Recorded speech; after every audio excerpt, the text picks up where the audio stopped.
Si l'on devait représenter l'évolution des religions monothéistes sous forme de schéma, le graphique le plus classique et le plus évident serait celui-ci.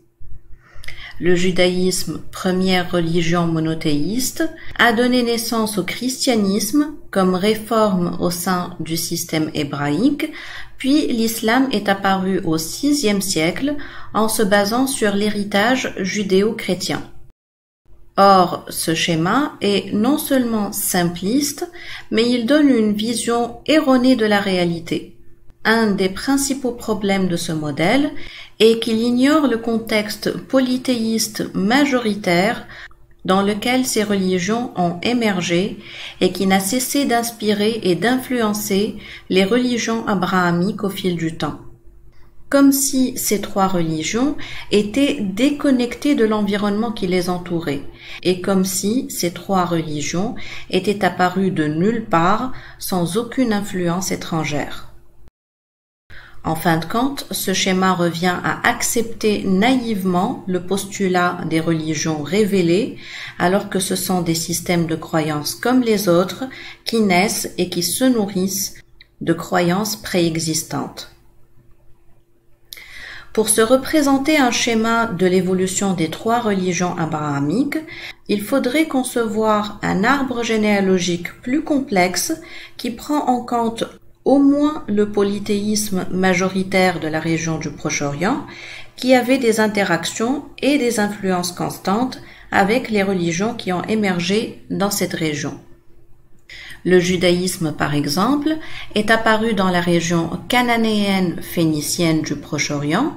Il est donc tout à fait normal qu'une grande partie des mythes bibliques soit inspirée des récits mythologiques de la Mésopotamie antique et des traditions mythologiques du Moyen-Orient en général, comme nous l'avons déjà souligné dans les vidéos précédentes. Lorsque la religion chrétienne est née au 1er siècle, le polythéisme dit païen représentait l'écrasante majorité des croyances de l'Empire romain. Ainsi, la source d'inspiration du christianisme pour réformer la religion hébraïque ne peut provenir que du polythéisme dominant de l'époque. C'est ainsi que le christianisme a réinjecté des mythes et des croyances dites païennes liées à des dieux morts et ressuscités importants de la région, des éléments de culte de dieux comme Dionysos, Adonis, Attis, Orphée et les cultes à mystère qui lui sont associés se retrouvent dans le culte chrétien et influencent le personnage de Jésus. Au IVe siècle, lorsque Constantin Ier, l'empereur romain, se convertit au christianisme, on estime que les chrétiens ne représentaient pas plus de 10 à 20% de la population de l'Empire romain. Les mesures anti-païennes qu'il entreprend ont certes accéléré la cadence de la christianisation de l'Empire, mais ces mesures qui comprenaient l'interdiction des cultes païens, la destruction des idoles et le pillage des temples allaient tout de même à l'encontre de la grande majorité des sujets de l'Empire. On se doute bien que cette christianisation forcée ne s'est pas passée sans résistance. Le polythéisme a lutté et résisté durant des siècles. Certaines pratiques païennes n'ont pas disparu et ont fini par être absorbées par le christianisme. Et le Proche-Orient a été parmi les régions qui ont résisté le plus. Les villes de l'actuel Liban, qui avaient un héritage phénicien et où les dieux phéniciens étaient encore vénérés, étaient connues parmi les chrétiens des premiers siècles pour être des foyers de résistance païenne très actives et hostiles aux chrétiens, au point que les Alexandrins y étaient bannis en guise de punition spéciale. Certains chrétiens suicidaires s'amusaient à se rendre dans la région, dans des villes comme Baalbek, à quelques kilomètres de Byblos, pour provoquer les païens durant leur culte dans l'espoir de se faire martyriser. C'est le cas par exemple de Raboula, futur évêque d'Édesse au 5e siècle. Il fut jeté du haut des escaliers du temple de Baalbek et s'en est sorti avec quelques blessures, mais il a échoué à mourir en martyr. Le Levant était devenu un véritable champ de bataille religieux depuis la montée du christianisme. Et l'Empire romain devenu chrétien a certes interdit les cultes païens. Cela ne veut pas dire qu'il a fait disparaître par coup de baguette magique des traditions millénaires dans la région. À la fin du 5e siècle, quelques décennies avant la naissance supposée de Mahomet, le prophète de l'islam, les sources attestent la persistance de la vénération des pierres sacrées ou bétiles dans la région du Liban malgré les interdictions. Dans le voyage d'Isidore, Damascius le Diaque, un philosophe néoplatonicien, entame un séjour au Proche-Orient avec son maître de dialectique Isidore d'Alexandrie. Les deux philosophes, comme de nombreux autres de leur époque, défenseurs du paganisme qui offrait une plus grande liberté de pensée, contrairement au christianisme qui commençait déjà à persécuter les philosophes, entreprennent un voyage qui commence d'Alexandrie en Égypte. Là, de cette ville, peu de temps avant, Hypatie, la philosophe pythagoricienne, avait été assassinée et démembrée par Cyril, l'évêque d'Alexandrie. Cet événement tragique avait secoué l'Empire et incité les philosophes, dont Damascius, à intensifier leur opposition au christianisme. Les deux philosophes traversent dans leur voyage plusieurs villes du Proche-Orient avant d'arriver à Athènes. Et tout au long du périple décrit dans le voyage d'Isidore, les philosophes font la rencontre de plusieurs autres philosophes engagés dans la défense du paganisme. C'est dans ce témoignage que Damascius décrit à Baalbek et à Émès les pratiques divinatoires liées aux pierres sacrées qui étaient encore organisées dans les cercles privés. Il rencontre un certain Eusèbe, gardien d'une pierre sacrée de type bétilique. Nous sommes donc à la fin du 5e siècle, quelques décennies avant Mahomet, et les bétiles, pierres sacrées appartenant au paganisme du Proche-Orient, étaient encore vénérées. Et quelques décennies plus tard, au milieu de ces conflits religieux entre païens et chrétiens, une nouvelle religion émerge, vénérant, comme par hasard, une pierre noire sacrée du même type que les bétiles traditionnels du Proche-Orient païen. L'hypothèse que je défends dans mon livre est que l'islam n'est pas seulement une religion d'héritage judéo-chrétien, ce n'est pas une étape supplémentaire dans le monothéisme comme l'islam le prétend, mais c'est au contraire une religion qui est venue réinjecter des croyances propres au polythéisme de la région dans les croyances abrahamiques. Exactement d'ailleurs comme le christianisme est une réinjection d'éléments païens polythéistes dans la religion hébraïque qui est elle-même une réinterprétation des mythes polythéistes de la région. Dans cette vidéo, on va présenter un petit exemple avec l'Abraham musulman avant de passer à une analyse plus approfondie du culte de la déesse pierre noire et de ses similitudes avec l'islam. Cette vidéo est la 3e sur les mythes phéniciens. Après avoir exploré les mythes de Byblos, de Sidon, aujourd'hui on s'intéresse à une 3e ville phénicienne, Tyr, une des villes les plus importantes de l'espace phénicien avec son dieu Melek ou Melkart. Comme pour les autres villes phéniciennes, Melkart est un dieu mort et ressuscité. Sa particularité est qu'il est mort par le feu et qu'il a ressuscité du même feu qu'il a brûlé. Un des noms de Melkart était le feu du ciel, et au temple de Melkart, à la ville de Tyr, un feu était toujours allumé et entretenu par les prêtres sur l'autel du temple. Le mythe local phénicien de Melkart est perdu et on possède peu d'informations sur le récit, mais on peut savoir par des sources indirectes, essentiellement grecques, que le dieu se serait sacrifié sur un bûcher, mais qu'il a pu ressusciter de ce même feu et se serait transformé en aigle pour s'envoler dans le ciel, vainqueur de la mort. En répétition à cet événement mythologique primordial, un festival annuel était tenu chaque année à Tyr, où une effigie du dieu Melkart était placée sur un radeau géant et rituellement brûlée. Des hymnes accompagnaient son départ, alors qu'il flottait au-dessus de la mer, en attente de sa résurrection. Selon Silius Italicus, plusieurs animaux étaient alors sacrifiés, à l'exception des cochons, le porc étant un animal banni dans toute la culture phénicienne.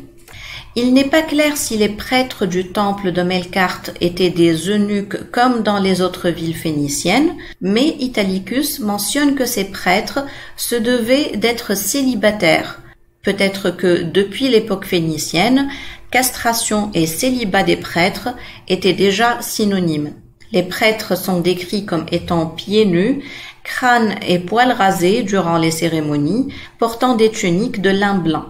Héliodore les décrit comme exécutant des danses extatiques au son du tambour, où ils sautent en l'air et tournent sur eux-mêmes comme des derviches. Et à l'instar des dieux morts et ressuscités phéniciens, Melkart faisait partie d'un couple sacré. Ashéra était vénérée à Tyr comme à Sidon et était associée à Melkart.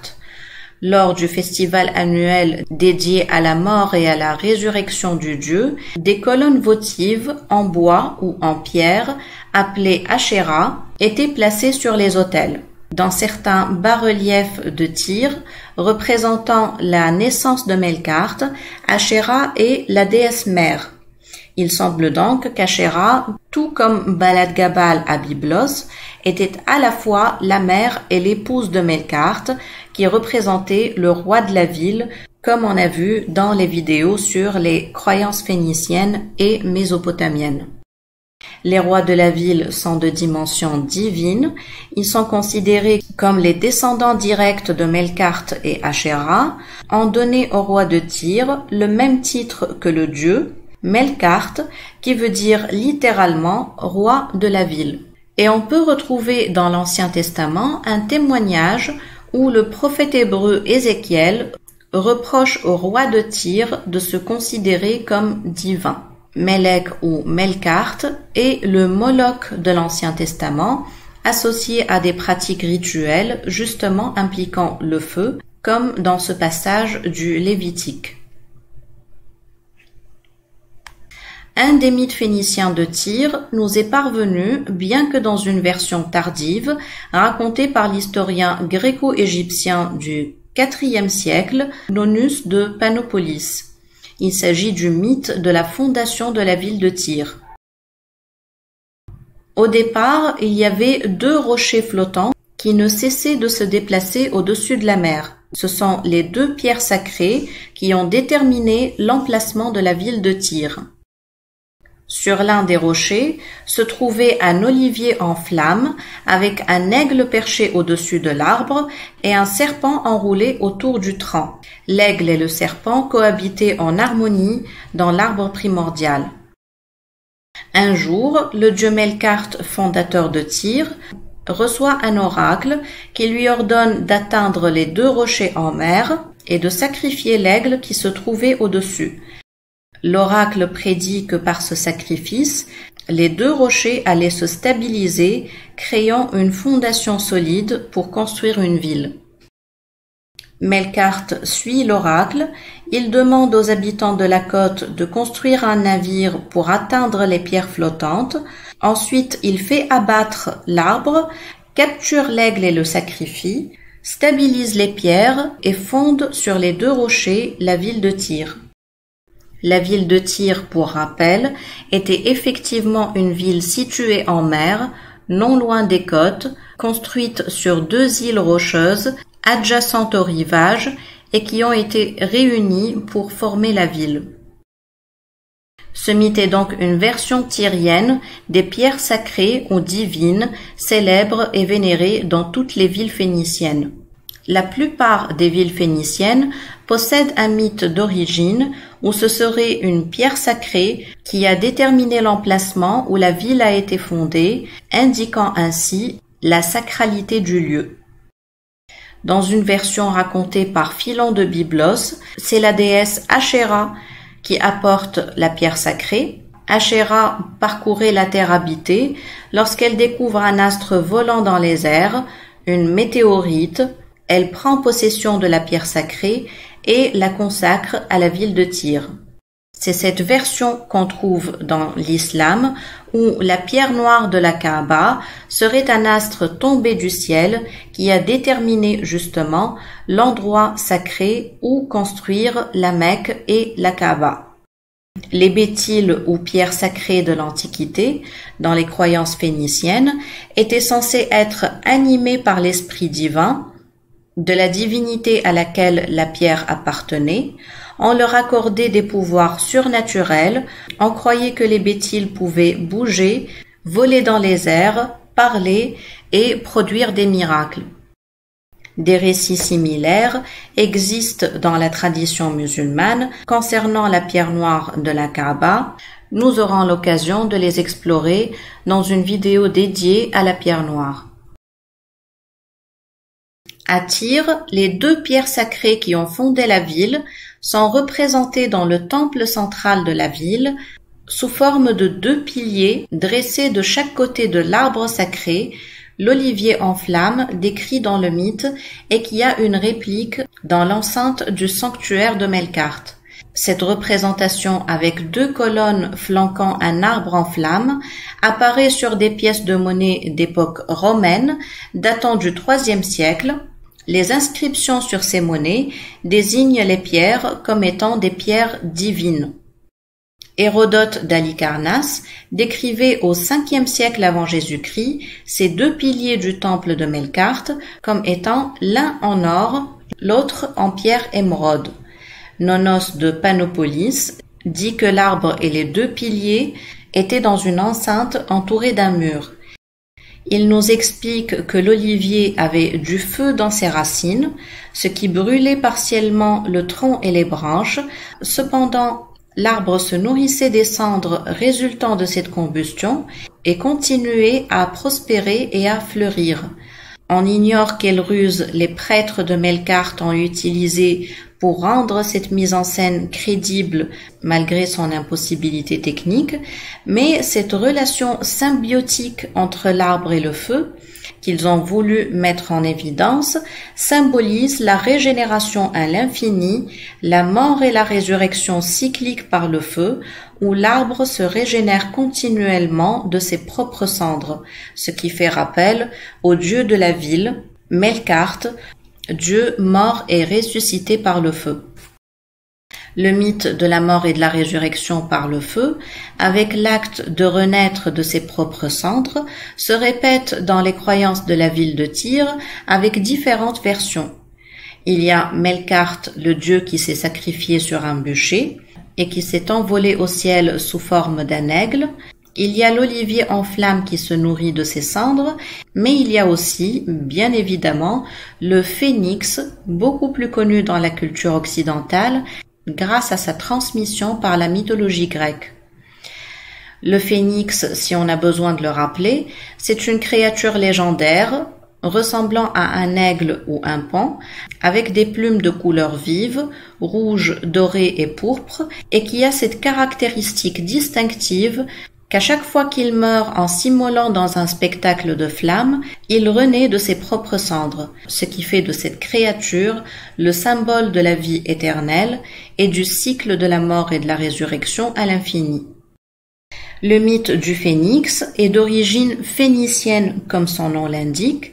Le phénix a donné son nom à toute la Phénicie, personnifiant ainsi l'essence des croyances phéniciennes, à savoir le culte de la mort et de la résurrection. Dans les sources grecques, Phénix est également le nom d'un roi légendaire, fondateur de la ville phénicienne de Tyr, ce qui confond Melkart avec le phénix, puisque les deux sont les fondateurs de Tyr, et les deux meurent et ressuscitent par le feu, en s'envolant sous la forme d'un aigle. L'équivalent grec du dieu phénicien Melkart est Héraclès. Les Grecs identifient les temples phéniciens de Melkart comme étant des sanctuaires dédiés à Héraclès. Et le dieu grec a visiblement des racines orientales, puisque Héraclès aussi subit une mort et une résurrection par le feu. Il meurt en se sacrifiant sur un bûcher, comme Melkart, puis ressuscite par apothéose, accédant ainsi au rang des immortels. Le mythe de la mort et de la résurrection d'Héraclès est raconté dans l'Odyssée, ainsi que dans les œuvres de Pindare et des passages de Sophocle et d'Euripide. Héraclès effectue plusieurs exploits héroïques, dont la victoire sur le monstre Nessus, qu'il tue avec une flèche enduite du sang de l'hydre de Lerne, mais avant de mourir, pour se venger, le monstre Nessus parvient à donner la flèche empoisonnée à Deianéira, ou Déjanire, l'épouse d'Héraclès, et lui dit que le sang enduit sur la flèche est en fait un filtre d'amour très puissant, et qu'elle pourra l'utiliser un jour pour reconquérir son mari. Héraclès s'absente beaucoup pour accomplir ses travaux héroïques, et Deianéira, suspicieuse et craignant de perdre son amour, fait enduire un manteau du sang empoisonné et l'envoie à Héraclès, croyant ainsi pouvoir raviver son affection pour elle. Lorsque Héraclès met le manteau, sa peau le brûle tellement que la douleur est insoutenable, le manteau empoisonné se colle à sa peau, il n'arrive plus à le retirer et Héraclès, devenu fou de douleur, décide de mettre fin à ses jours pour abréger ses souffrances. Il construit un grand bûcher funéraire et se jette dans les flammes. Cependant, après sa mort, Zeus décide d'élever Héraclès, le demi-dieu mortel, au rang des immortels et lui permet de vivre sur le mont Olympe. Le mythe raconte que les disciples d'Héraclès étaient venus chercher son corps sur le bûcher pour lui offrir une sépulture, mais n'ont trouvé aucune trace de ses os dans les cendres. Ils ont conclu alors qu'il a ressuscité selon la prophétie et ont commencé à le vénérer comme un dieu. Cela rappelle nécessairement la résurrection du Christ que personne n'a vue. Au 3e jour après sa mort, lorsque des femmes disciples sont venues oindre son corps, elles trouvent le tombeau vide et enfin la preuve de sa résurrection. Mais l'histoire qui nous intéresse aujourd'hui concerne la religion musulmane et plus précisément la version islamique d'Abraham. Il faut savoir que les 3 religions abrahamiques partagent de nombreux prophètes, mais les détails des histoires peuvent parfois varier. Par exemple, dans le récit de l'offrande du sacrifice par Abraham, le fils qui devait être sacrifié est Isaac dans la tradition judéo-chrétienne, alors que dans la version musulmane, c'est Ismaël. Et un des détails les plus importants que l'on trouve dans l'histoire de l'Abraham islamique, mais absent de la version judéo-chrétienne, est le récit de la survie miraculeuse d'Abraham au feu du bûcher, une histoire semblable au mythe de Melkart Héraclès. Le récit se trouve dans la sourate 21, versets 51 à 71 du Coran, mais également dans de nombreux récits d'explication du Coran. Abraham avait détruit les idoles de Babylone et en guise de punition, les Babyloniens le condamnent à mort. Ils allument alors un grand bûcher, tellement grand qu'ils ne peuvent plus s'en approcher, et balancent Abraham dans le brasier à l'aide d'une catapulte. Sa mort était certaine, mais miracle, Abraham survit au feu du bûcher, car Allah s'est adressé au feu et lui a dit « Ô feu, sois pour Abraham une fraîcheur salutaire ». Cette épreuve par le feu d'Abraham ne figure dans aucun texte canonique du christianisme ou du judaïsme. On se demande alors bien d'où vient cette histoire musulmane de la survie d'Abraham au bûcher. Si on creuse bien, on peut trouver quelques récits de la tradition juive comme dans le Midrash Rabbah ou certaines histoires agadiques qui racontent un épisode similaire sur Abraham, mais le problème est que ces textes sont très tardifs, ils datent du Xe ou du XIIe siècle, ce qui les rend bien ultérieurs au Coran. Ces textes juifs sont probablement inspirés de la version islamique plutôt que le contraire. Mais si l'épisode d'Abraham, survivant au feu du bûcher, ne trouve pas son origine dans la tradition judéo-chrétienne, alors quelle serait la source de cette histoire? Et la réponse la plus plausible est qu'elle a été inspirée des mythes païens répandus dans la région sémitique et qui comprennent les mythes phéniciens avec un certain Melkart Héraclès, un dieu qui a survécu au feu du bûcher.